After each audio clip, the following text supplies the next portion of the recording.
Hey you guys, welcome to Home Groups tonight. My name is John Anderson. I'm on staff with the middle school ministry. So tonight's the first night of Home Groups, so I'm so excited to start a new year together. A special shout out to sixth graders. I want to welcome you guys to the middle school ministry, and I want you guys just to take like 3 seconds and turn to the person next to you and welcome them. Give them a high five, a hug, whatever. Good. All right. Hopefully you guys all feel really welcomed right now. So I want to tell you guys kind of the theme for this entire middle school year that we're going to be talking about is one that is the gospel. Now the gospel is kind of a churchy word, and it just means this. It means good news. And so what I want you to do right now to help us kind of start thinking along the right lines is turn to the person next to you. You got 15 seconds. Videos are interactive, so 15 seconds, and tell them something that's hopefully happened this past summer or the last few weeks or whatever, where you got some good news. All right, you ready? And 15 seconds, tell people some good news that you got, and go.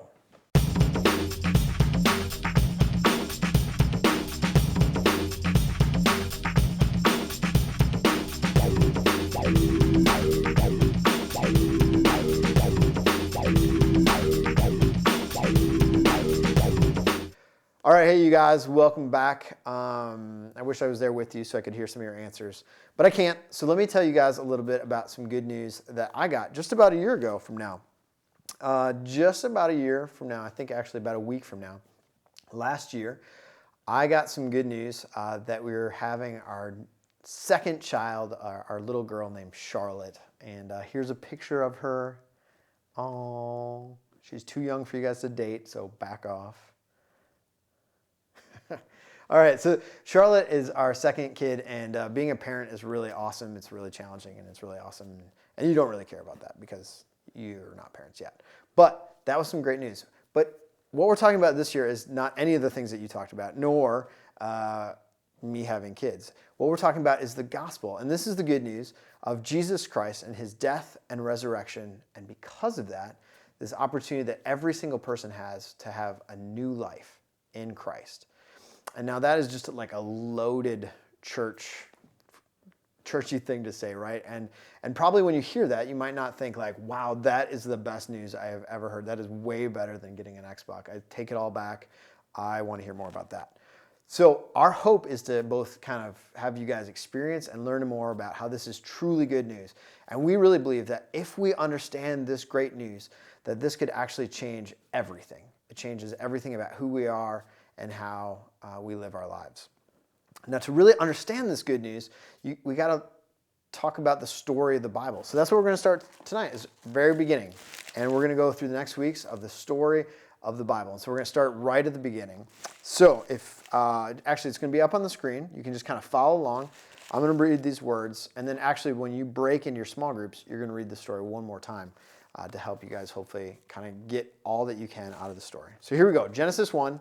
Very beginning, we're telling the story of the Bible so we can better understand the good news. In the beginning, God created the heavens and the earth. And God said, "Let there be light." And there was light. God saw that the light was good. And the next day, God said, "Let there be an expanse between the waters to separate water from water." And God called that expanse sky. And then the next day, God called the dry ground land, and he gathered the waters, and he called them seas. And God saw that it was good. And he said, "Let the land produce vegetation, seed-bearing plants and trees on the land that bear fruit with seeds in it, according to their various kinds." And again, God saw that it was good.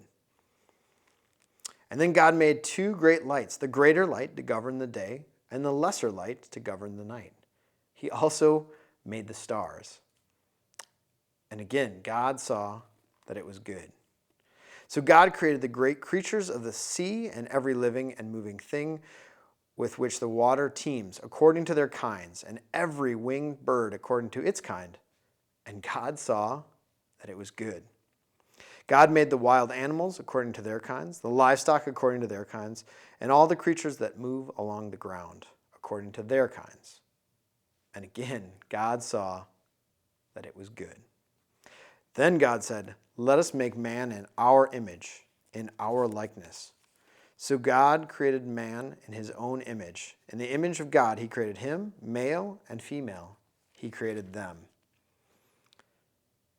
God saw all that he made, and it was very good.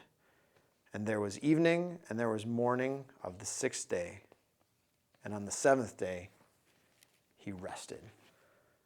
All right, so this is a cool story, and it's actually just jam-packed with all kinds of incredible things about who God is and who we are. And so I just want to kind of observe a couple of them. First of all, we see that God is an incredibly creative God.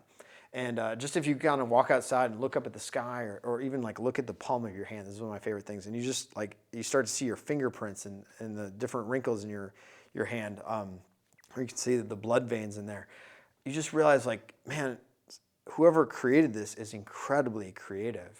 And so we see that God is really creative. We also see that God is incredibly powerful, that he just like I love that just in one sentence, he's like, and God made the stars. There's billions of stars, and he just spoke them into creation. And so God, we learn, is incredibly powerful.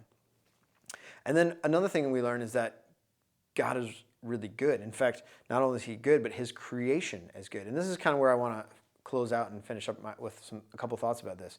So we see that creation is good. And this has some really practical things for us here today, right now. First of all, if we're Christians, we realize that the creation is good, and therefore we as Christians care about the creation. In fact, we should be a group of people who care more about creation really than anybody else, because we believe that it's made good and that God has put us in control of it. And so we should care about environmental things and, recycling and all these different things. It's not a political issue. It's really, I think, a Christian issue. And the creation's good. We should care. Second thing, and this is probably even more practical, is that we realize that each of us, is created good. Now, this is so important in middle school because, especially you guys who are just coming into middle school, let me tell you a little secret. You are entering 3 of probably the most challenging years of your entire life. Middle school is hard. There's lots of times where you wake up and you just feel kind of like garbage.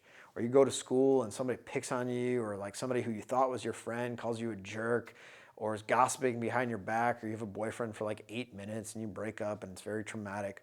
These things are all really hard, and it's really easy in middle school especially to feel really bad about yourself. And you can start to feel like you're a mistake, or like God kind of screwed up when he made you.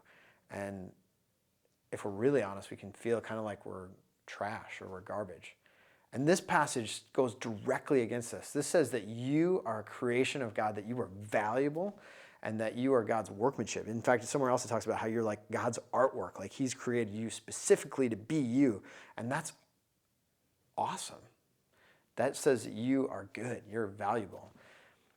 And thirdly, and this is practical in how you interact with each other, it says that every single person is valuable and made in the image of God. So as you kind of look around the room, and I'd love you as I'm talking here, just to take a second and just kind of look at the people around you. The people around you are made in the image of God. They too are artwork. They are God's, they have like a little bit of who God is in them. And as we get to know them, we better understand who God is. And so this is really, really, really important in middle school, because a lot of times people treat each other kind of like crap in middle school. And it is really important to me, and it's really important to Christ, that we, if we're a Christian community, treat one another as the valuable creations that we are. And this very beginning of the Bible opens up with the story of pointing out how God's creation is good. And so we should treat each other like that. And so because we're just starting off middle school, I want to give you guys just a couple really practical challenges as I wrap up tonight. First of all, I'd love for you guys to leave tonight having learned at least 3 new names, okay? Not the people you already knew. I want you to learn 3 new names and remember them for next week, all right?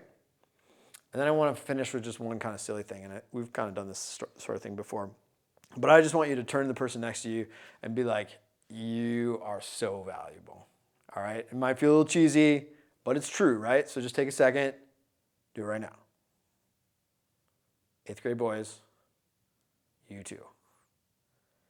Awesome. Okay, so that's what I hope for. And here's the cool thing, and this is how this kind of ties back into the gospel, is that the ability to care for our creation, to love who we are and be comfortable with who we are, and love other people because they're made in the image of God, is because of God working in and through us. And that's the good news, is that Jesus, if you're a Christian, if you've placed your faith in him, has given you new life and the ability to love the creation, love yourself, and love others like God wants you to.